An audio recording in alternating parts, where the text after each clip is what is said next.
Good evening, one and all, and welcome. Today, we have a very special story indeed, about one of the most enigmatic books of all time, the Codex Gigas, aka the Devil's Bible. We're joined by the incredibly talented Spooky Stories4U in this twisted tale. So get comfortable and let the darkness take control.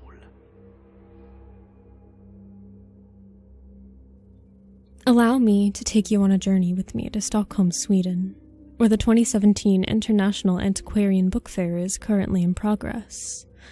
Cases of illuminated manuscripts, first editions of classical masterpieces, original drafts and letters in the genius's own hand, and of course the omnipresent odor of old leather and paper. Yes, there are similar book fairs held all over the world, but this one is singular because of the invaluable artifact I am carrying in my possession, a lost page from the Codex Gigas. The Codex has long held fascination for me since I discovered the legends surrounding its mysterious origin. The Bible was created in a 12th century Benedictine monastery in Bohemia, now part of the Czech Republic. It was written by the monk known as Herman the Recluse, who reportedly broke his monastic vows and was sentenced to be walled alive inside the monastery as punishment. In a desperate attempt to avoid his fate, Herman offered to write a book containing all human knowledge in a single night in exchange for leniency.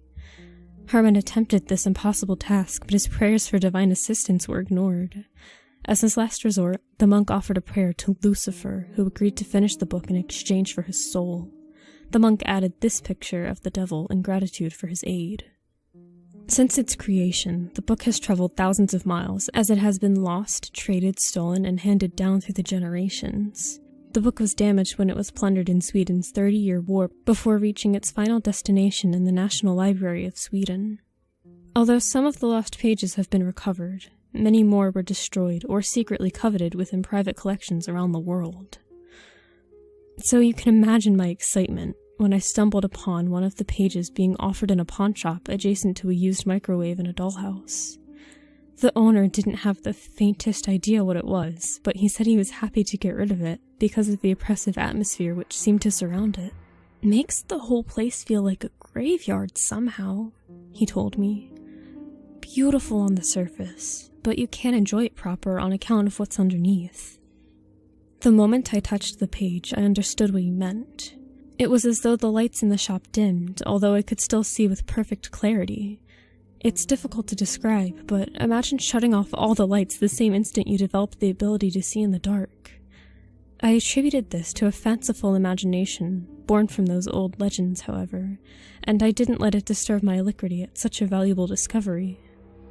The Latin text was indecipherable to me, but I figured it was just more psalms and could be translated at the ongoing book fair. I brought my prize inside and found a vendor willing to exhibit the page for $125,000 in exchange for a commission. The page wasn't on display for more than 5 minutes before a small crowd had already begun to form. "I'll take it for $100,000, an elderly man said. He wasn't so much wearing spectacles as they were wearing him, and I could barely see his face through the massive lenses. $110, from a woman wearing so many furs that I shouldn't be surprised if she started howling. "Don't sell it yet. Wait for the representative from the National Library," from a third, rushing off through the fair to find him. I readily obliged, my mind already tracing 100 ways for me to spend my newfound fortune. I expected a fuzzy old librarian to come and try to convince me to donate my find, so I mentally prepared myself to negotiate against the growing number of bids. It took a moment before I recognized the tall man in a suit who returned to be the librarian. His keen blue eyes, long blonde ponytail, and hard, uncompromising jaw didn't fit the stereotypical profile. $200,000 as a final sale, were the first words out of his mouth. The bubbling request around us immediately died down into a hushed murmur. The librarian ran his fingers expertly over the vellum pages as though caressing a loved one. $250,000, and you do not consider other bids, the bespectacled man chirped. I couldn't very well ask if anyone could beat it with that stipulation, so I simply raised an eyebrow and waited to see if someone would interject with their own. The librarian pulled out his phone and started texting. The phone slid into his pocket, and he put his arm around my shoulder in camaraderie. Or at least that's how he no doubt intended it. This gesture felt more like a car salesman trying to change your mind from a minivan to a sports car. 200 is more than fair, and it would be a national travesty not to have this be reattached to the book it was stolen from. He was trying to subtly steer me away from other bidders, but I held my ground. I'm sorry, but if the other gentleman is the leading bid... What other gentleman? He interrupted. I turned to scan the crowd, but there was no sign of the bespectacled man. Where did he go? He offered $250,000 for... Oh, that old trickster, the librarian said, his grip tightening slightly around my shoulders. He's been making false bids all night, just to get a reaction out of people. Come now, you won't find a better deal than $200,000. I literally paid $80 for the page this morning. I didn't want to get greedy and push my luck, so I agreed. All the proper paperwork was filled out and the exchange was made. The librarian, Dr. Beckel, congratulated me and wrapped his arm around my shoulder once more as we parted. Did you feel it when you touched the page? Dr. Beckel asked in a half-whisper. I didn't need to ask for clarification. I just nodded, not wanting to sound foolish by indulging in my fantasy. It's nothing compared to the presence of the book. And did you know that it gets stronger with every page that is added? The warm buzz of the book fair faded away around me, and I felt a clammy chill dash across my skin. What is causing it? I asked him. You know, Dr. Beckel grinned. Would you like to touch the book after your page has been restored and reinserted? What on earth for? His smile widened, and he pulled me a little closer against him in his conspiratorial fashion. To greet him with me, of course. The book was breathing. That was the first thing I noticed when I entered the back room of the National Library of Sweden. I hadn't expected Dr. Beckel to call me until this morning, but my restless slumber was disturbed in the dead of night by a phone call. Hello? Everything okay? I asked. What respectable person would call after midnight except in an emergency? Yes, indeed. Come join me, will you? Who is this? What time is it? I asked. It's Dr. Beckel, and it's imperative you come at once. The line went dead. I squinted against the harsh light from my screen. 1 a.m. A text message flashed the library's address, then another containing a mapped route. I set my phone down, but it kept beeping and flashing. Passcodes to enter the building. Floor directory inside the building. A combination of the backroom vault where the book was. I tried calling him again, but it just went to voicemail. He had evidently planned this out quite extensively. A looming dread hung about me while I stumbled around the room getting dressed. What emergency could possibly arise from a book? Unless, of course, the legends were true. By the time I arrived to the library, I had fully convinced myself against the absurd idea. I didn't see any security on the way in, so I figured Dr. Beckel had dismissed them for the evening and invited me now so I wouldn't be seen. Perhaps it was against their regulations to allow an outsider into the vault, and he was simply extending a courtesy to me for discovering the artifact. Of course, we had enigmatically parted with him saying to greet him with me, but even that could be an awkward translation for seeing the book. Dr. Beckel was kind enough to speak English for my benefit, so I couldn't hold an odd, turn-off phrase against him. I knew the book was inside even as I approached the door. The air was somehow tangible as though resisting my advance, and a compulsion set about me to run without cause. I typed the vault combination into the keypad and opened the door, and I was shocked to find my fingers stiff as though frostbitten by cold.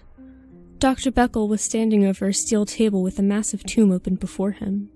I didn't get a true sense of the thing scaled from a page, but weighing in at least 165 pounds, measuring almost 3 by 2 feet across, and stitched with the skin from over 150 different donkeys, the Codex Gigas was truly the most magnificent book I had ever encountered.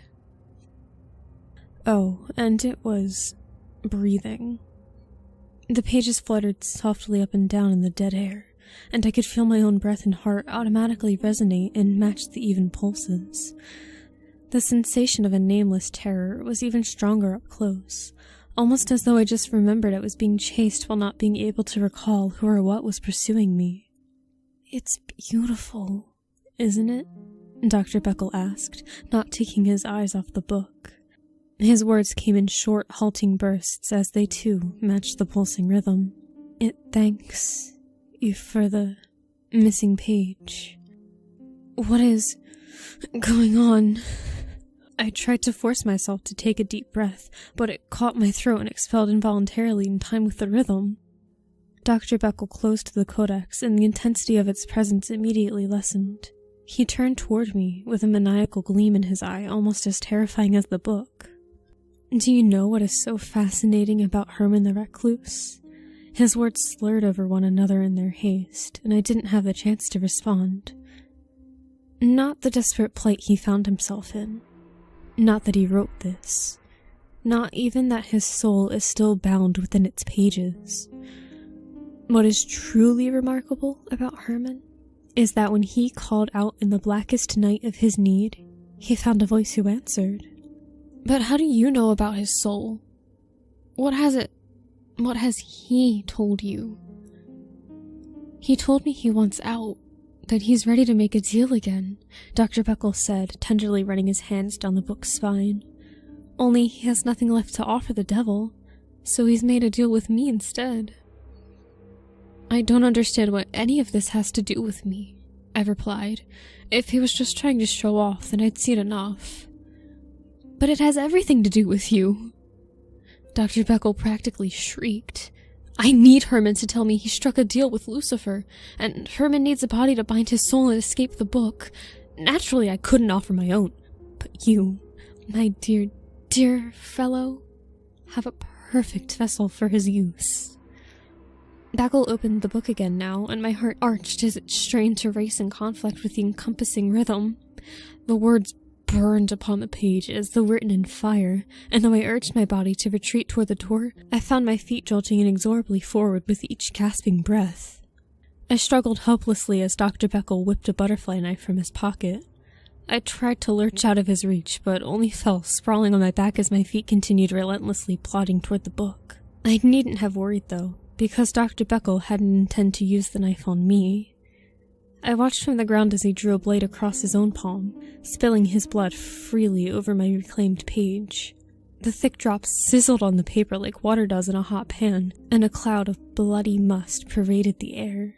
"The deal is struck," Dr. Beckel grunted through the pain. "Take your prize, and then deliver mine." The odor from the red mist stung my eyes and blurred my mind. The sound of his voice was like an avalanche. The intolerable pulse from the heaving book dominated my thoughts until my entire world existed in each beat. Each pause between was a vacuous nightmare of suspense and anticipation. I didn't exactly see what happened after that, but I could sense it as though imagining a scene from a book. I felt my body. What used to be my body, anyway, standing up from the floor to stagger across the room. I felt Dr. Beckel embrace him and help him stand. "Take your time, Herman," Dr. Beckel said. "It's been 900 years since you last walked. You might have forgotten a thing or two." "Is that long?" I heard my own voice reply. "That is no greater span than an hour in hell, just as infinite suffering cannot be halved.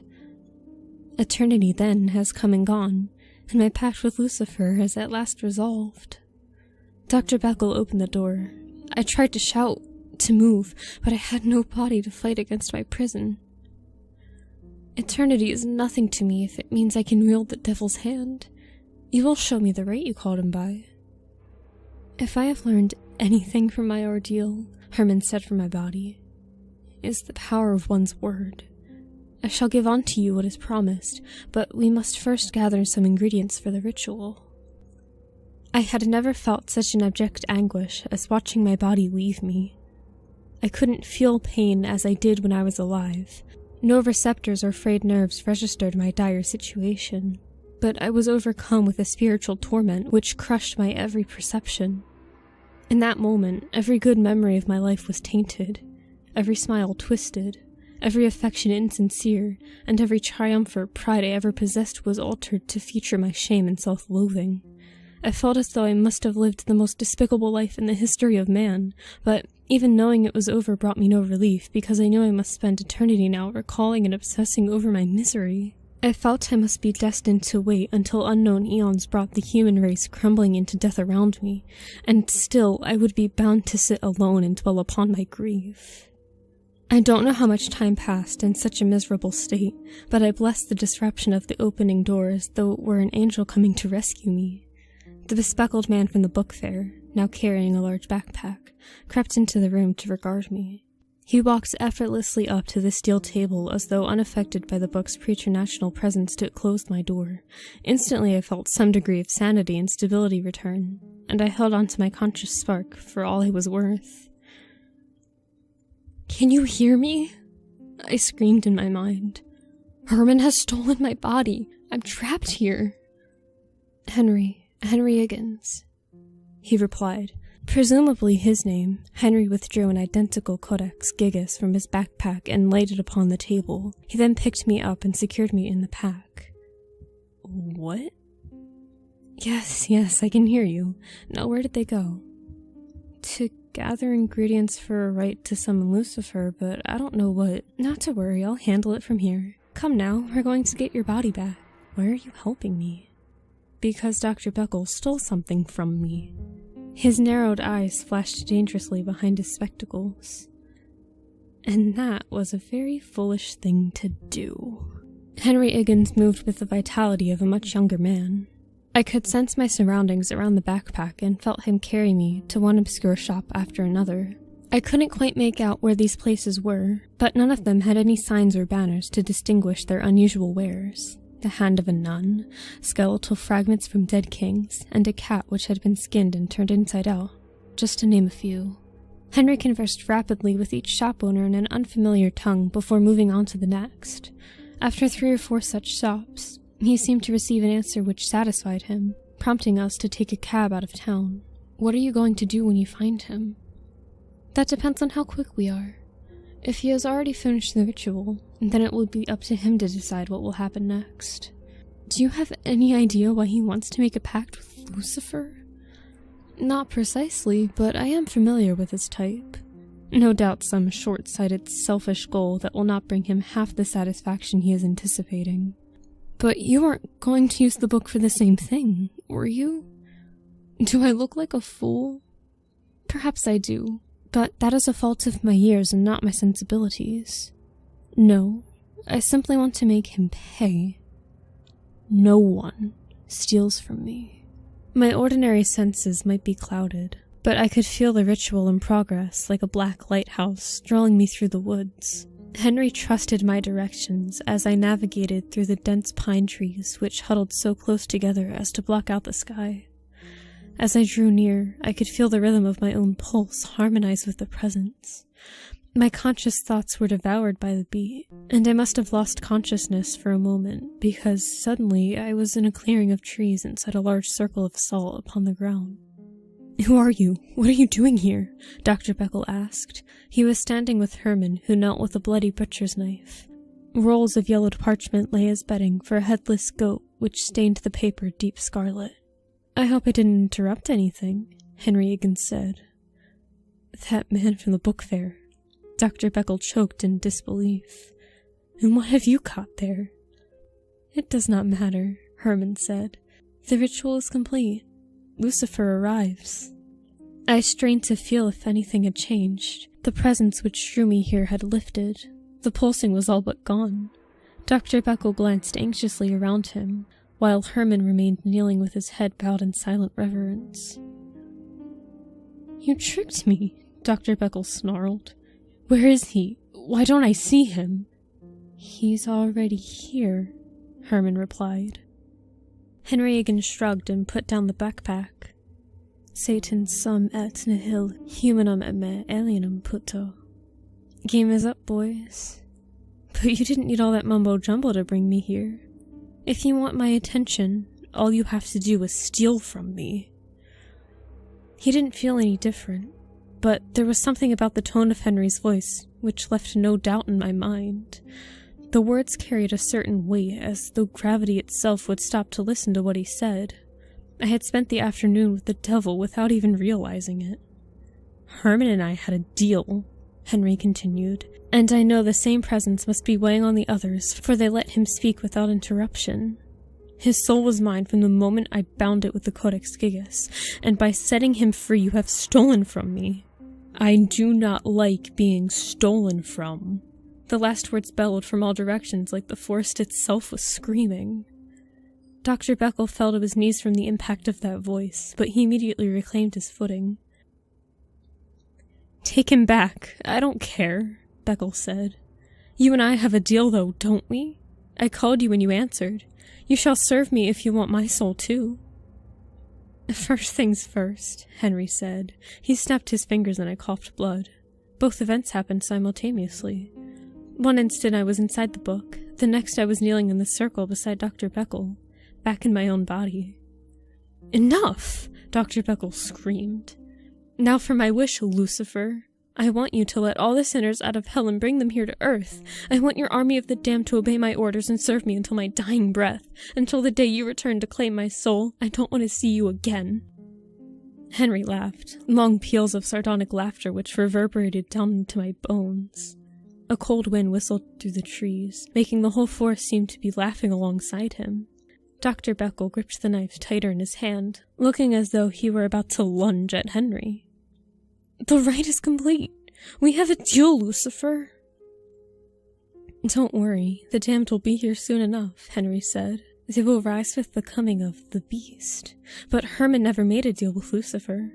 There is no Lucifer. When he called out into the night, it was I who answered, and I do not serve man." "What are you?" Dr. Beckel dropped once more to his knees. "How are you even in this world if it were not for my summons?" "The second demon seed has grown ripe within me," Henry said, "and so I have returned. 5 more to go before the beast arrives."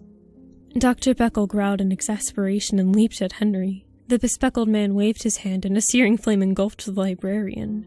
I watched, transfixed, as Beckel's skin melted off like running water, revealing bones splitting from the heat, and clouds of evaporating blood and marrow which filled the air. Henry turned his gaze toward me, where I still knelt in the circle.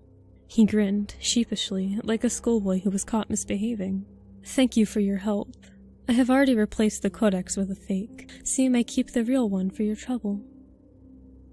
"You aren't going to hurt me?" I asked. I had so many more questions, but that was all I could force out of my dry mouth. "Of course not. I still need you," he said. "I need you to spread the fear of what is fated until mankind screams with one voice, so that together we may welcome his arise." I still have the Codex Gigas, although I can't imagine how I will smuggle it out of the country when I return to the States next week. After knowing what it is like, I feel terrible for Herman now trapped inside once more. I considered burning the cursed tomb, but somehow, the weight of its presence and its connection with that demon makes me believe it still has a role to play. Perhaps I will simply hide it until the time of the beast has begun. Hey guys, it's Mort here, and thank you so much for listening. I would like to start off by giving Spooky Stories for You a huge shout out, and thank you for her incredible narration today. Please be sure to check out her channel, with the link provided in the description, as well as on screen now. And a special birthday shout out to Miss Wiz and Nolme300. I hope you both had a wonderful day. But anyway, for now guys, I'm going to sign off. Stay awesome, and I'll see you in the next one.